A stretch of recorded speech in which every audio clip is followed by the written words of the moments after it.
Power Saver versus Super Power Saver. Power Saver is made of cheap plastic and is very lightweight, compared to Super Power Saver that is made of strong materials and is heavier compared to Power Saver. Guys, sa mga nagbabalak bumili ng electric saving device ito, huwag na kayong bibili kasi fake to. Magsasayang lang kayo ng pera dito. Yung ipapambili nyo dito, ipunin nyo na lang at pambayad nyo sa kuryente, mas nakatipid pa kayo. So ito yung aming refrigerator, nakasaksak sa power station. Tapos yung refrigerator ay nagkukonsume ng 89 watts. Ngayon, itry natin itong isaksak. 89 watts pa rin, wala namang nabago. Ngayon, tingnan naman natin kung ano nga ba laman ito. Sabi nila kasi capacitor daw. So, tingnan natin kung mayroon nga laman.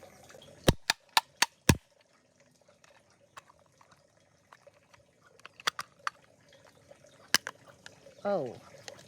Walang laman kahit capacitor wala. LED light lang. Tapos, konting resistor. Wala na, yun lang. Sa halip na bababa yung power consumption ng device mo dito, lalo lamang ito makakadagdag ng power consumption kasi LED light yan, kahit papano, nagkukonsume yun ng power.